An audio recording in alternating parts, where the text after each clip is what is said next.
नमस्कार, मैं हूं शिवेंद्र श्रीवास्तव और आप देख रहे हैं यूपी तक। यूपी तक में हम आपको ये बताते हैं कि आखिरकार पंचायत चुनाव के जो नतीजे उत्तर प्रदेश में आ रहे हैं उनके मायने क्या है। दरअसल लंबे मैराथन के बाद आज जब नतीजे आ रहे हैं तो कुछ चीज़ें उससे बेहद साफ हो रही हैं। उत्तर प्रदेश में वैसे भी पंचायत के चुनाव विधानसभा चुनाव के लिए सेमीफाइनल की तरह देखे जाते हैं और इस बार ये चुनाव और भी खास है क्योंकि तमाम मुद्दों के अलावा इस वक्त पंचायत चुनाव में किसानों का मुद्दा और कोरोना संक्रमण का मुद्दा सबसे अहम रहने वाला है और उसके कुछ महीने बाद ही विधानसभा के चुनाव हैं। इसीलिए जो भी जनता का मूड है वो सीधे सीधे विधानसभा के चुनाव पर असर डालेगा। इसीलिए इस चुनाव को सभी पॉलिटिकल पार्टीज ने अपने लिए बेहद अहम भी बना दिया, चाहे वो भारतीय जनता पार्टी हो जिसकी सारी ताकत पंचायत चुनाव के नतीजों पर लगी हुई है, चाहे वो समाजवादी पार्टी हो कि वो मुख्य विपक्षी पार्टी की तरह ही रहेगी या फिर इस बार बाजी मारेगी, ये भी तय होना है।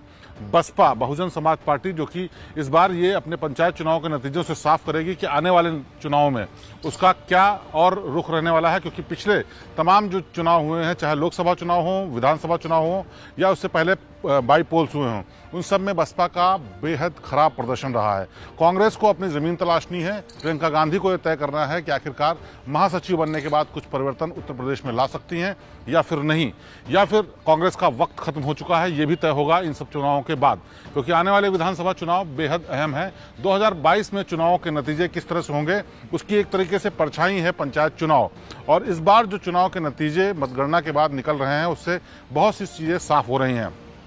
पंचायत चुनाव से ठीक पहले कोरोना संक्रमण का पहला फेज गुजर चुका था, लेकिन किसान आंदोलन अपने चरम पर था। हालांकि उत्तर प्रदेश में बहुत ज़्यादा इसका असर नहीं था, लेकिन जिन इलाकों में मेरठ, बागपत, बुलंदशहर जो दिल्ली एनसीआर से लगे हुए रास्ते हैं, जगहें हैं, शहर हैं, वहाँ पर इनका असर देखा जा रहा था और इस बात की आशंका भी जताई जा रही थी कि इसका सीधा असर चुनाव के नतीजों पर पड़ेगा, जो कि नुकसान देगा बीजेपी को। भारतीय जनता पार्टी इसी को सोच करके किसानों के हित की तमाम योजनाएं लाने की बात कर रही थी। जो बिल था, जो किसान आंदोलन का मेन कारण है, जो बिल 3 कानून हैं, उनको लेकर के उत्तर प्रदेश के नेता कहने से कुछ बच रहे थे। उत्तर प्रदेश में बीजेपी की सरकार कुछ कहने से बच रही थी क्योंकि केंद्र के पाले में वो गेंद थी और केंद्र को ही तय करना था, लेकिन इसका सबका सीधा असर उत्तर प्रदेश के चुनाव में पड़ना लाजमी है। तो चुनाव के जो नतीजे हैं वो बताते हैं कि किस तरह से पंचायत चुनाव में उन जिलों में असर पड़ा है बीजेपी के लिए जिन जिलों में किसान आंदोलन का असर था। उन जिलों में बीजेपी आमतौर पर आगे रहती थी, लेकिन इस बार चुनाव के नतीजे बताते हैं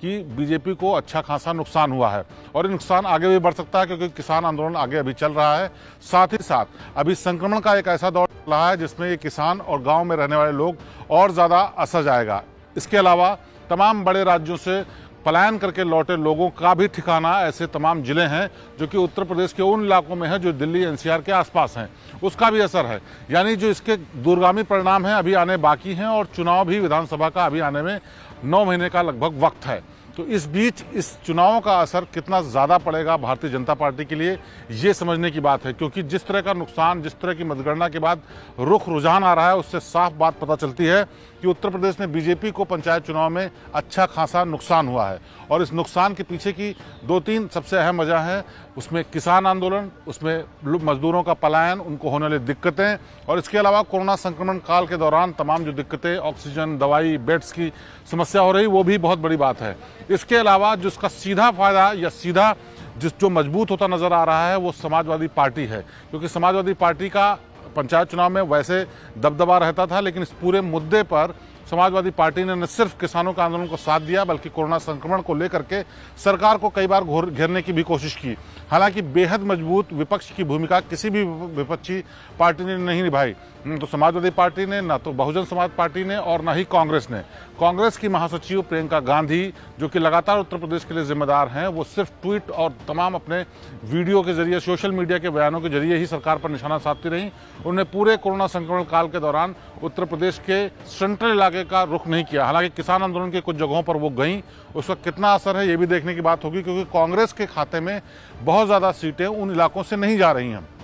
बहुजन समाज पार्टी मायावती भी साफ तौर पर इस पूरे मामले में हाशिए पर ही नजर आ रही हैं, क्योंकि उन्होंने भी खुल करके न तो सरकार से सवाल पूछे, न ही खुल करके किसी प्रदर्शन को सपोर्ट किया और न ही किसी ऐसे मुद्दे पर, मौके पर बात की जिससे सरकार को जवाब देना मुश्किल हो। ट्वीट्स और सोशल मीडिया के जरिए मायावती ने भी कई बार सरकार पर निशाना साधा, लेकिन किसी को इन्फ्लुएंस करने के लिए और चुनाव में वोटर्स को लुभाने के लिए वो नाकाफी है। हालांकि मायावती का मानना ये भी है कि उनका जो वोटर है वो इन सब चीज़ों से दूर रहता है, इसलिए असल मुद्दे, ज़मीनी मुद्दों से वो उनसे जुड़ा रहता है। लेकिन इसका सीधा फायदा मायावती को मिलता है या नहीं मिलता है, ये भी देखने की बात है। इसके अलावा समाजवादी पार्टी के लिए बेहद सुनहरा मौका है, क्योंकि आने वाले दिनों में जब विधानसभा के चुनाव होंगे उससे ठीक पहले पंचायत चुनाव के नतीजे ये बताते हैं कि वोटर्स ने समाजवादी पार्टी पर भरोसा किया है। और अगर इस तरह से गांव के लोग भरोसा कर रहे हैं पंचायत चुनाव में, ब्लॉक के चुनाव में और प्रधान के चुनाव में, तो आने वाले दिनों में विधानसभा के चुनाव में भी इसका असर पड़ सकता है। ये बात समाजवादी पार्टी के